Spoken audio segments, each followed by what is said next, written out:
जी question है, question number 6 है।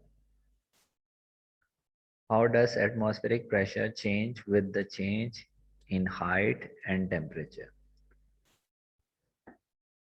सबसे पहले हमारे पास variation in atmospheric pressure main heading, और उसके फौरन बाद आप सब हेडिंग डालें हाइट की। ये जो नीचे पैराग्राफ है इसके ऊपर आपने हेडिंग डालनी है हाइट। अब एटमॉस्फेरिक प्रेशर का हाइट के साथ जो रिलेशन है वो बेसिकली हमें यहाँ पे डिस्कस करना है। जैसा कि हमने लास्ट टाइम पढ़ा था कि एटमॉस्फेरिक प्रेशर जो होता है वो यूनिफॉर्म नहीं होता, क्योंकि हवा की डेंसिटी जो होती है वो यूनिफॉर्म नहीं है। जितना ज़मीन के करीब आते जाएं हवा की डेंसिटी जो है वो ज़्यादा होती है, हवा का वेट ज़्यादा होता है, और हाइट पे चले जाएं तो हवा की डेंसिटी रिड्यूस होती जाती है और वो हल्की होती जाती है। ऑब्वियसली एटमॉस्फेरिक प्रेशर भी जो है वो कम होता जाता है।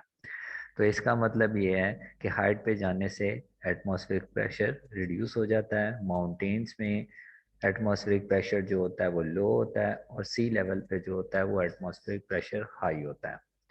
अगर हम सी लेवल से 30 किलोमीटर अबव अर्थ चले जाएं तो उस वक्त एटमॉस्फेरिक प्रेशर जो होता है वो 1000 पास्कल हो जाता है। हम जानते हैं सी लेवल पे 101 यानी कि 1,01,300 पास्कल होता है, लेकिन अगर हम 30 किलोमीटर ऊपर चले जाएं तो उस वक्त एटमॉस्फेरिक प्रेशर जो होता है वो 1000 पास्कल बस रह जाता है। यानी कि हवा जो होती है हमारे पास इतनी लाइटर हो जाती है कि प्रेशर इतना रिड्यूस कर जाता है। और वहां पे अगर हम मरकरी बैरोमीटर ले जाएं तो मरकरी बैरोमीटर के जो कॉलम की हाइट होगी वो सिर्फ 7 मिलीमीटर रह जाएगी। सी लेवल पे कितनी हमने पढ़ी थी, 76 सेंटीमीटर। और अगर हम 30 किलोमीटर अबव अर्थ चले जाएं तो उस वक्त जो होता है मरकरी बैरोमीटर में जो मरकरी कॉलम की हाइट है वो 7 मिलीमीटर रह जाती है, और इसके अगेंस्ट जो एटमॉस्फेरिक प्रेशर होता है वो 1000 पास्कल होता है हमारे पास। और अगर हम मजीद हाइट पे चले जाएं जहाँ पे हवा ही नहीं मौजूद है तो ऑब्वियसली वहाँ पे एटमॉस्फेरिक प्रेशर जो होगा हमारे पास जीरो के बराबर होगा, क्योंकि एयर के प्रेशर को ही बेसिकली हम एटमॉस्फेरिक प्रेशर कहते हैं। और किसी जगह की हाइट जो है वो हम मालूम कर सकते हैं एटमॉस्फेरिक प्रेशर से कंपेयर करते हुए। जिस तरह आप देख रहे हैं कि 1000 पास्कल था 30 किलोमीटर हाइट पे, तो 1000 पास्कल के अगेंस्ट जो हाइट है वो 30 किलोमीटर है। सी लेवल जो था वहाँ पे एटमॉस्फेरिक प्रेशर 1,01,300 पास्कल है, और वहाँ पे जो है वो हम सरफेस ज़मीन के ऊपर ही मौजूद होते हैं। तो ओवरऑल हाइट की हेडिंग में हमने क्या बताया कि एटमॉस्फेरिक प्रेशर जो होता है वो यूनिफॉर्म नहीं होता है। अगर हम हाइट पे जाते जाएं एटमॉस्फेरिक प्रेशर रिड्यूस होता जाता है, हवा की डेंसिटी कम होती जाती है। अगर हम 30 किलोमीटर अबव सी लेवल चले जाएं तो उस वक्त एटमॉस्फेरिक प्रेशर जो है वो सिर्फ 1000 पास्कल रह जाता है, जो कि मरकरी बैरोमीटर में जो मरकरी का लेवल होता है वो सिर्फ 7 मिलीमीटर तक रहता है। और अगर हम ज़्यादा हाइट पे चले जाएं जहाँ पे एयर ही मौजूद नहीं है तो वहाँ पे एटमॉस्फेरिक प्रेशर ज़ीरो के बराबर होता है।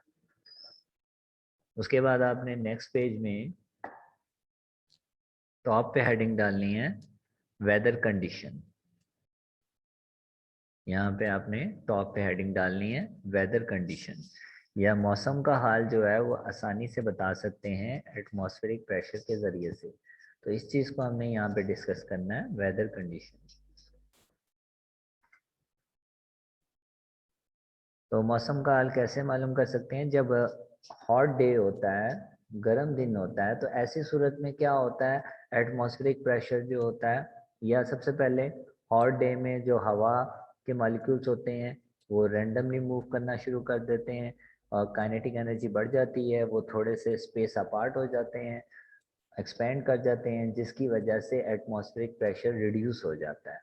अगर हम बात करें कोल्ड नाइट्स की या ठंडी रात हो हमारे पास, तो ऐसी सूरत में जो होता है वो कंडेंस हो जाते हैं, मॉलिक्यूल्स एक दूसरे के करीब होना शुरू हो जाते हैं, जिसकी वजह से जो है वो डेंसिटी ऑफ एयर इंक्रीज हो जाती है और एटमॉस्फेरिक प्रेशर भी बढ़ जाता है। तो हमने क्या बताया, गर्म दिन होगा तो मॉलिक्यूल्स एक्सपेंड कर जाएंगे, हवा की डेंसिटी कम हो जाएगी, एटमॉस्फेरिक प्रेशर रिड्यूस हो जाएगा। लेकिन अगर ठंडा दिन है हमारे पास या ठंडी रात है तो ऐसी सूरत में तमाम मॉलिक्यूल्स एक दूसरे के करीब हो जाएंगे, कंडेंस हो जाएंगे, और ऐसी सूरत में जो है वो डेंसिटी ऑफ एयर इंक्रीज हो जाएगी और एटमॉस्फेरिक प्रेशर भी बढ़ जाएगा हमारे पास। तो इसके ऊपर हमने हेडिंग डालनी थी वेदर कंडीशन। अभी इसकी वेदर कंडीशन की सब हेडिंग्स है हमारे पास दो। एक हेडिंग जो है इस पैराग्राफ के ऊपर आपने लगानी है, और इस पैराग्राफ के ऊपर जो हेडिंग आपने लगानी है वो है डिक्रीज इन एटमॉस्फेरिक प्रेशर। अभी हम इसकी मार्किंग करेंगे, लेकिन फिलहाल इस पैराग्राफ के ऊपर आपने हेडिंग डालनी है डिक्रीज इन एटमॉस्फेरिक प्रेशर। और जो नीचे पैराग्राफ है उस पे आपने हेडिंग डालनी है, ये जो पैराग्राफ है इसके ऊपर आपने हेडिंग डालनी है increase in atmospheric pressure, increase in atmospheric pressure. अब इन दोनों पैराग्राफ में कुछ हमने कटिंग करनी है, वो मैं अभी बताता हूँ, लेकिन पहले हम डिस्कस करते हैं कि एटमॉस्फेरिक प्रेशर के कम होने से या एटमॉस्फेरिक प्रेशर के ज़्यादा होने से जो है वो मौसम में क्या तब्दीलियाँ होती हैं, या मौसम के बारे में हम क्या अंदाज़ा लगा सकते हैं। सबसे पहले हम बात करते हैं डिक्रीज इन एटमॉस्फेरिक प्रेशर।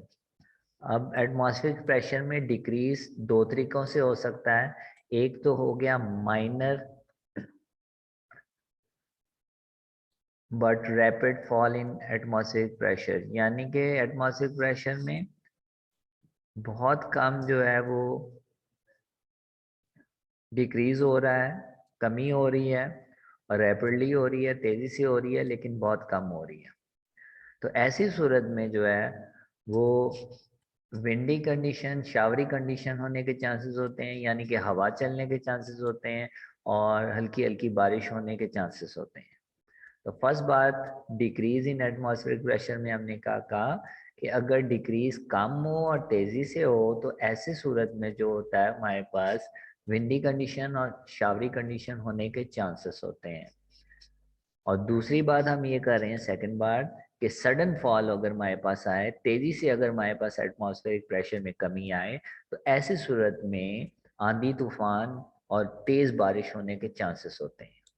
तो आपने डिक्रीज इन एटमॉस्फेरिक प्रेशर में दो बातें याद रखनी है, आहिस्ता से डिक्रीज हो और तेजी से डिक्रीज हो, उस उनमें मौसम के कैसे तब्दीलियां होती हैं उसके बारे में आपको पता होना चाहिए। पहली बात हमने ये कि कम अगर डिक्रीज हो और रैपिडली तेजी से हो तो ऐसी सूरत में जो होता है वो हवाएं हल्की हल्की चल सकती हैं और बारिश हो सकती है हल्की हल्की। और दूसरी बात हमने ये की कि अगर डिक्रीज जो है वो सडन फॉल हो रहा है, तेजी से हो रहा है फॉल, तो ऐसी सूरत में जो है वो आंधी तूफान और तेज बारिश होने के चांसेस होते हैं। और सेकंड जो था हमारे पास इंक्रीज, इसमें भी ऐसे ही हमने दो बातें करनी है।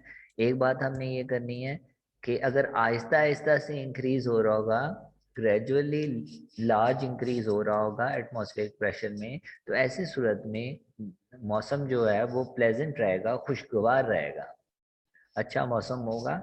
लेकिन अगर रैपिड इंक्रीज होगा, तेजी से इंक्रीज हो रहा होगा एटमॉस्फेरिक प्रेशर में, तो हम कहते हैं कि ऐसी सूरत में जो है वो वेदर कंडीशन अच्छी नहीं है, बैड बैड वेदर कंडीशंस कह सकते हैं, अनप्लेजेंट कंडीशंस कह सकते हैं, जिसको कहते हैं हब्स हो गया। तो ऐसी कंडीशन आने के चांसेस होते हैं। तो याद रखें इंक्रीज इन एटमॉस्फेरिक प्रेशर में दो बातें की हैं, अगर आहिस्ता आहिस्ता से इंक्रीज हो तो प्लेजेंट कंडीशन होगी, और अगर हमारे पास तेजी से इंक्रीज होगा एटमॉस्फेरिक प्रेशर में तो बैड वेदर कंडीशंस होंगी हमारे पास। इसकी मार्किंग आप देख लें, जो हमारे पास था ये वाला पैराग्राफ, ये था हमारे पास डिक्रीज इन एटमॉस्फेरिक प्रेशर, और ये आपने स्टार्ट करना है माइनर से, आपने स्टार्ट करना है और up to the end few hours time तक, माइनर बट रैपिड से लेके फ्यू आवर टाइम तक। ये ऊपर वाली जो लाइंस हैं इस पैराग्राफ की वो आप कट कर दें। हमारी हेडिंग जो थी वो डिक्रीज इन एटमॉस्फेरिक प्रेशर थी, और माइनर बट रैपिड फॉल से हमने स्टार्ट करना है occurs in few hours time तक। उसके बाद नीचे वाला जो पैराग्राफ था उसमें आपने फर्स्ट टू लाइंस कट कर देनी है, अ ग्रेजुअल लार्ज इंक्रीज से लेके वेदर अहेड तक जो है ये आपने मार्किंग करनी है। तो ये हमारे पास था इंक्रीज इन एटमॉस्फेरिक प्रेशर।